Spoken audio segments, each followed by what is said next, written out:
갑자기 내게 나타나준 너, 난 아무 말도 할 수가 없었지.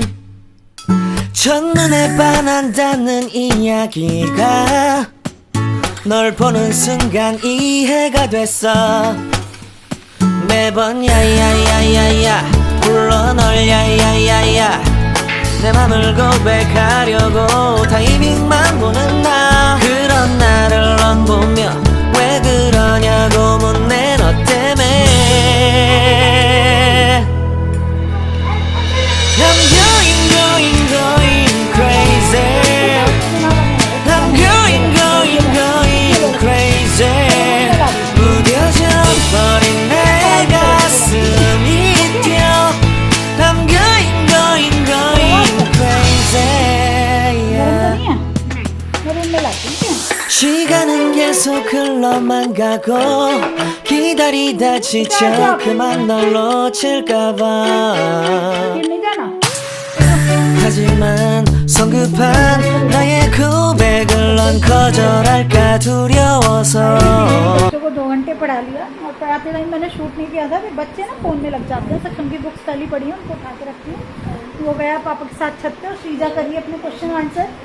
तो थोड़ा सा वर्कशीट कराना बच्चों को ज़रूरी होता है, नहीं तो बच्चे लिखना भूल गए। आजकल बच्चों की प्रॉब्लम ये है कि बच्चों को लिखने की हैबिट नहीं है। लिखने की हैबिट इन द सेंस, जैसे क्लास में इतना वर्क, कॉपी का वर्क तो अभी भी पूरा कर रहे हैं, लेकिन जैसे क्लास में करते थे ना, टेस्ट वगैरह काफ़ी होते रहते थे, तो अभी क्या करते हैं, मैम तो अभी भी कराती हैं, लेकिन बच्चे कभी करते हैं कभी नहीं करते, रेगुलर चेक भी नहीं कर पाती मैम। तो ये बहुत टफ हो गया। अभी ये काम करेगी, फिर हम लोग भी छत पे थोड़ा देर घूम के आएंगे। थोड़ा वॉक करना ज़रूरी है। इतना जो चीज़ें ना डिस्टर्ब सी हो जाती है, इवनिंग में हो जाती है ना, सभी के घर की आई थिंक होती होंगी, आपकी भी देखो, क्योंकि मेरे बच्चे तो छोटे हैं तो घर थोड़ा डिस्टर्ब होता है। तो मैं वो चीज़ें थोड़ी सी सेट कर दूँगी घर की, फिर श्रीजा के साथ जाऊँगी छत पे। तो मैं यहाँ लेटी हुई थी और मैंने आज चादर ओढ़ रखी थी। मतलब फ़ैन की हवा इतनी ठंडी लग रही थी और नहीं चलाओ तो थोड़ी सी गर्मी लग रही थी। पैरों में होता है पेन, तो लगती है पैरों में हवा, तो थोड़ा ठीक कर देती हूँ। उसके बाद छत पे चलते हैं दोस्तों। तो दोस्तों घर में, जब हम घर में रहते हैं और जिस रूम को ज़्यादा यूज़ करते हैं तो वो थोड़ा बहुत फैल ही जाता है। तो मेरा रूम भी, बेडरूम अधिकतर इवनिंग के टाइम पे थोड़ा सा फैल जाता है, थोड़ा मैसी हो जाता है। तो इवनिंग में फिर से उसकी एक बार सेटिंग सी कर दो तो ठीक रहता है। तो बस वही चादर वगैरह मैं ठीक कर लूँगी, पिल्लो विल्लो ठीक से लगा दूँगी। इतना श्रीजा अपना वर्क कर रही है, क्योंकि अगर मैं ये सब इसके साथ में रुकी नहीं रहूँगी और अकेले मैं इसको छोड़ के चली जाऊँगी तो ये पढ़ेगी नहीं। तो बच्चों को जब तक हमको पढ़ाना होता है ना, तो हमको उसके साथ फिर खुद भी लगे रहना पड़ता है। आई थिंक आप लोगों के साथ भी ऐसा होता ही होगा।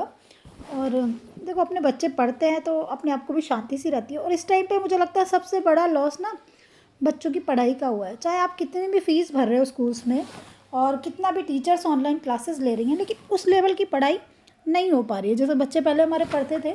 तो श्रीजा को भी काफ़ी सारी प्रॉब्लम्स आ रही हैं, क्योंकि अभी 5th क्लास में है। तो 5th क्लास में सारी मैथ्स काफ़ी बढ़ चुका है और मैथ में थोड़ी सी प्रॉब्लम ज़्यादा आ गई है। तो पहले मुझे श्रीजा को पढ़ाने के लिए खुद पढ़ना पड़ रहा है। Can you imagine. तो कल मैं सीख रही थी बच्चों को पढ़ाने के लिए कुछ एवरेज निकालना। तो अब देखो, इसके चक्कर में मैं खुद भी, मेरा रिवीजन चल रहा है मैथ का। तो अब मैं किचन में आ गई हूँ और जितने भी मेरे यूटेंसिल्स, बर्तन धुले हुए रखे थे, तो उनको जगह पे लगा दूँगी। और अगर आपको अपना घर सेट रखना है तो बस अपनी कोशिश यही करनी पड़ती कि अपनी किचन यानी अपनी सिंक को क्लीन रखें। सिंक में जो बर्तन होते हैं उनको टाइम टू टाइम साथ साथ धोते रहें, नहीं तो वो जब ढेर लग जाता है ना, क्योंकि घर में देखो सबसे ज़्यादा काम किस चीज़ का, मॉर्निंग में कपड़े धुल जाते हैं, क्लीनिंग हो जाती है, बट ये बर्तनों का काम दिन में कई बार होता है। और हम इंडियंस में मुझे लगता है खासकर ज़्यादा होता है, क्योंकि हम लोगों को कुछ कुछ देर बाद कुछ खाने पीने की, कुछ बनाने की आदत होती है। यहाँ तक कि बच्चे भी कुछ देर तक भूखे रहें तो टेंशन होने लगती है कि बच्चों ने बहुत देर से कुछ नहीं खाया, उनके लिए कुछ बना दो। तो एक हाउसवाइफ कितने घर को संभालती है अपने, मतलब कितना कुछ करती है घर के लिए, और उसके बीच में हम लोग को अपनी सेहत का भी ध्यान रखना चाहिए। और ये बर्डन लॉकडाउन जब से आया है लास्ट ईयर से, बहुत ज़्यादा बढ़ गया है। तो मैं भी सोचती हूँ कभी कभी बैठ के कि पहले जब हस्बैंड वर्क पे चले जाते थे अपने काम पे, बच्चे स्कूल चले जाते थे, उसके बाद में 1-2 घंटे का हमें टाइम मिलता था कि घर का काम ख़त्म करने के बाद में हम लोग रेस्ट लेते थे, थोड़ा बैठते थे, सुकून के पल। लेकिन वो वाला टाइम तो पता नहीं कहीं खो सा गया है 2 सालों से, और उस टाइम की कीमत अब पता चलती है। तो पहले मेड आ जाती थी, वो हेल्प कर देती थी।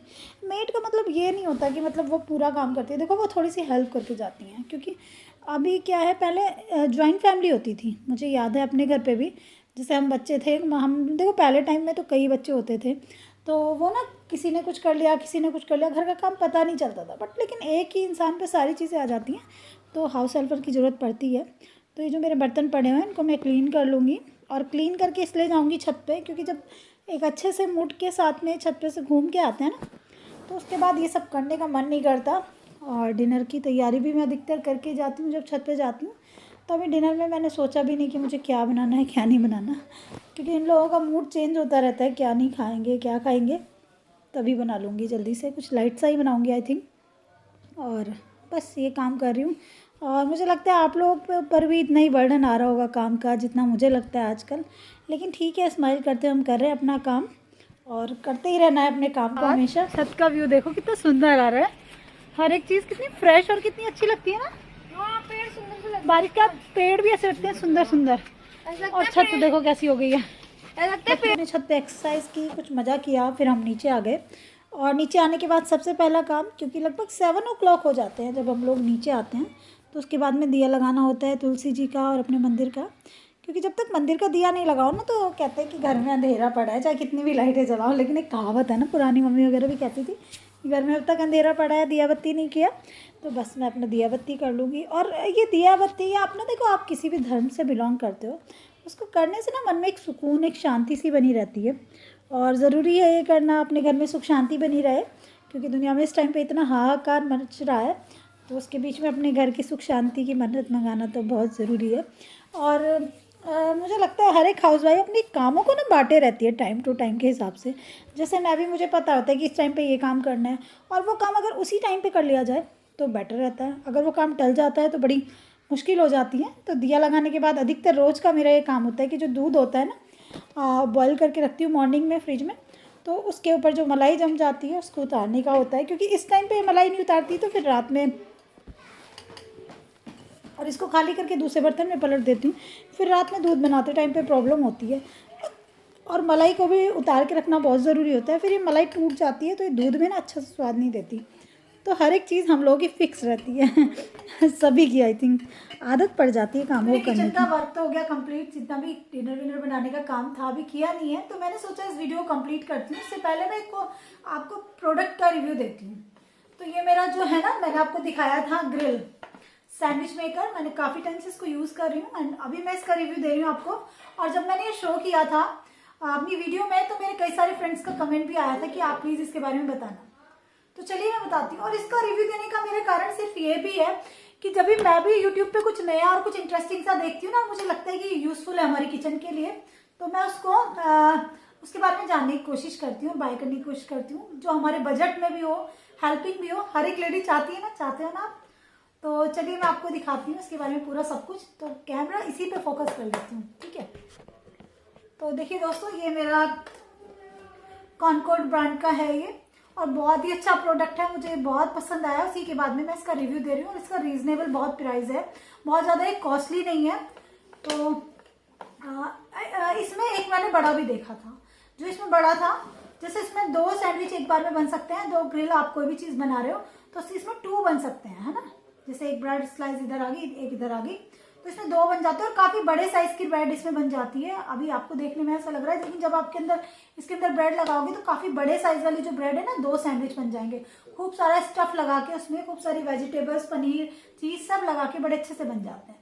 तो एक इससे बड़ा भी आता है, जो इससे बड़ा आता है वो उसमें एक साथ में 4 या 6 बन जाते हैं, या हाँ 4 या 6 बन जाते हैं लगभग। वो लगभग इतना बड़ा होता है, और वो 5000 का आता है। बट ये बहुत रीजनेबल प्राइस में मुझे मिल गया, और इसको मैंने बहुत सर्च करके लिया है, क्योंकि मैं एक ग्रिल पे 5000 रुपीज़ खर्च नहीं करना चाहती थी। क्योंकि मैं कोशिश करती हूँ कि चीज़ें मैं ऐसी परचेस करूँ किचन के लिए जो स्पेस भी कम घेरे, जो रीजनेबल भी हो और यूजफुल भी हो, है ना। आप मानोगे ना, तो या तो किचन में इतना स्पेस हो कि आप उन चीज़ों को सेट कर दो, बट मेरी किचन में इतना स्पेस नहीं है कि मैं इसको सेट कर पाऊँ। तो मैंने इसलिए ये इस साइज़ का लिया। और देखो 4 जनों की हमारी फैमिली है, तो इसमें हम 2-2 सैंडविच 2 ले लेते हैं, बच्चे बहन खा लेते हैं इतना, 2 हम लगा देते हैं।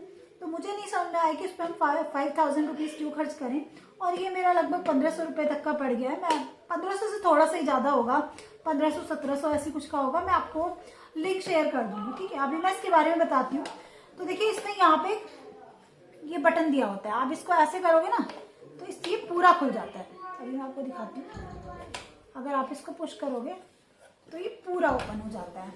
तो इसका पूरा ओपन होने का फायदा क्या है, जब ये आप आलू टिक्की बना रहे हो, पनीर टिक्का बना रहे हो, है ना, कुछ भी ग्रिल वाली चीज ऐसी बना रहे हो, तो आप इसको पूरा ओपन कर सकते हो, है ना। तो पूरा ओपन करने से क्या फायदा होगा, आप ना इधर का भी पार्ट यूज कर सकते हो, इधर का भी।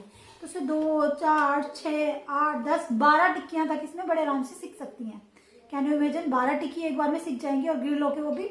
तो इस तरह से हम इसको यूज कर सकते हैं। पनीर टिक्का बना रहे हैं, आप इसको लगा लीजिए डाइनिंग टेबल पे, गर्मा गर्म मजा आएगा खाने में। तो बहुत यूजफुल है ये। आप इस पे बर्गर वगैरह, कुछ बर्गर बना रहे हो, बर्गर को इसी पे भी आप सेक सकते हो, बहुत अच्छे से सीख जाएगा। तो ये काफी यूजफुल है। एंड फिर बात करते हैं इसमें ना, सबसे अच्छी बात इसकी ये होती है कि इसका ये जो लाइटें होती है ना, ग्रीन और रेड, तो जब भी आपका सैंडविच ग्रिल हो गया या आपका जो भी आप बना रहे हो ग्रिल हो गया, तो सबसे अच्छी बात यह है कि वो जलेगा नहीं। क्यों? क्योंकि अपने आप स्विच ऑफ हो जाएगा, अपने आप इसकी पावर ऑफ हो जाएगी, ठीक है। और वो अपने टेम्परेचर से नीचे जाएगा तो फिर अपने आप में वो ऑन हो जाता है। तो आप डबल ग्रिल भी कर सकते हो अगर आपको ज्यादा क्रिस्पी चाहिए तो सबसे बेस्ट पार्ट मेरे को इसका लगता है ये। उसके बाद में बात करते हैं ये इसकी शेप। देखो पहले जो आते थे वो पूरे इस तरह के आते थे, गोल करके, और पूरे बंद हो जाते थे। लेकिन उसमें प्रॉब्लम क्या थी, उसमें जो ढक्कन आता था वो ऐसे टक करके बंद करने वाला होता था। तो उससे प्रॉब्लम ये होती थी कि उसमें अगर हमने बहुत ज्यादा स्टफिंग तैयार करी है तो उसमें ये वाला पार्ट टूटने का डर लगता था। लेकिन इसमें सबसे अच्छी बात ये है कि आप इसमें कितना भी फिल कर दो, अगर आपका सैंडविच इतना ऊंचा भी उठ रहा है तो धीरे धीरे गर्म होके नीचे जाता जाएगा, और बिल्कुल भी इसमें टूटने वाली कोई टेंशन नहीं है आपको। फिर उसके बाद में ये इधर एक पार्ट बना हुआ है इसमें, तो उसमें से क्या होगा, आप अगर बहुत ज्यादा इसमें बटर वगैरह लगा रहे हो, चीज वगैरह लगा रहे हो, अगर वो मेल्ट हो रहा है तो इस टाइप से बना हुआ है, देखो इस टाइप से बह के वो नीचे निकलेगा। और इसमें यहाँ पे लगाने के लिए भी एक छोटा सा एक ढक्कन टाइप का है, एक बॉक्स टाइप का है, उसको आप यहाँ पे लगा लेते हैं। वो किचन में रखा रह गया, मैं लाई नहीं, क्योंकि मैं उसको इतना ज्यादा, मैं बहुत ज्यादा ऑयली वगैरह खाती नहीं हूँ। और उसके बाद में तो मुझे ये काफी यूजफुल प्रोडक्ट लगा, तो मैंने सोचा आपके साथ में शेयर करती हूँ, आपको भी अच्छा लगेगा। और देखिए यहाँ पे ये बंद करने के लिए, लॉक करने के लिए, अभी आपने सैंडविच बना दिया है, ठीक है, और आपको सैंडविच बिल्कुल ग्रिल होना चाहिए, बिल्कुल पक्का ग्रिल वाला, टेस्टी टेस्टी, तो आप इसको यहाँ से लॉक कर सकते हो। लेकिन जब मैं इसको नॉर्मली बनाती हूँ मैं लॉक नहीं करती हूँ, क्योंकि स्टफिंग इतनी ज्यादा हो जाती है तो वो थोड़ा सा ऐसे रहता है ना, और वो धीरे धीरे धीरे धीरे प्रेस करके वो नीचे बैठ जाता है। तो बहुत ही बढ़िया बेस्ट प्रोडक्ट है। इसका जो लिंक है मैं आपको शेयर कर दूंगी, ठीक है, तो आप देख लेना, डिस्क्रिप्शन में इसका लिंक डाल दूंगी मैं। और इसकी बहुत अच्छी बात यह है कि जितने भी सैंडविच मेकर आते हैं उनकी वायर बहुत छोटी होती है, लेकिन इसकी जो वायर है ना, इसकी वायर काफी लंबी है। आप इसको किचन में आराम से अपनी स्लैब पे लगा सकते हो, अगर आपका बोर्ड दूर भी है तो उसको आराम से लगा सकते हो। तो मैंने सोचा आप लोगों के साथ में शेयर कर देती हूँ इस चीज की जानकारी। उसका जो लिंक है मैं आपके साथ में शेयर कर दूंगी डिस्क्रिप्शन बॉक्स में, आप देख लेना अगर आपको लेना होगा। ये स्मार्ट हाउस वाइफ के लिए देखो ये तो है कि वो अपने कामों को परफेक्टली करे, लेकिन उसको अगर इस तरह के कुछ गैजेट्स मिल जाएं जो कामों को इजी बना दें, परफेक्टली हम अपने कामों को कर पाएं। और देखो इससे बहुत हेल्पिंग भी हो जाता है। हेल्पिंग कैसे हो जाता है मैं आपको बताती हूँ। जैसे आप मॉर्निंग में बिजी हो, आपके पास नहीं है इतना टाइम कि आप आलू के पराठे बेलो, टिक्कियाँ तलो या कुछ पनीर वनीर फ्राई करो, तो आप इस पे लगा दो और अपना काम करते रहो, है ना, बहुत इजी हो जाता है। कभी कभी मैं ज़्यादा बिजी होती हूँ और मुझे नहीं इतना टाइम होता, तो मैं बच्चों के लिए ब्रेड और बटर भी लगा देती हूँ उसमें, चीज़ या पनीर डाल के, तो मेरे लिए बहुत ईजी हो जाता है। और आजकल तो हम मॉम्स पे बहुत ज़्यादा बर्डन आ गया है। तो चलिए दोस्तों, मैंने आपके साथ ये शेयर किया और आज का ब्लॉग मैं यहीं पर पूरा करती हूँ। एंड आई होप आपको अच्छा लगेगा। अच्छा लगेगा तो चैनल को क्या कर लेना, सब्सक्राइब कर लेना। और इस चीज़ के लिए अगर आपको, मैंने आपको बता ही दिया, आप इसको शेयर भी कर सकते हैं वीडियो को। अगर कोई आपका फ्रेंड वगैरह कोई सर्च कर रहा है अच्छा ग्रिल सैंडविच मेकर, मैंने इसको बहुत सर्च करने के बाद में खरीदा है। मैं मार्केट में भी जाके इसको सर्च करके आई थी, फिर उसके बाद मैंने ऑनलाइन सर्च किया, तो फिर उसके बाद में मैंने डिसीजन लिया कि मैं ये लेती हूँ। देखो इसी टाइप का फिलिप्स में भी था, कई कंपनियों में था। पिछला वाला जो था मेरा वो बहुत बढ़िया कोई कंपनी का नहीं था, बट वो मेरा, अभी देखो शादी को मेरे 12-13 साल हो गए, तो तब तक वो चला। और ये तो एक ठीक ब्रांड का है, तो ये भी अच्छा चल जाएगा और इसका रेट भी सही पड़ा मुझे। तो चलिए दोस्तों, मिलती हूँ अगले ब्लॉग में। वीडियो को लाइक ज़रूर कर देना। Bye bye, love you all.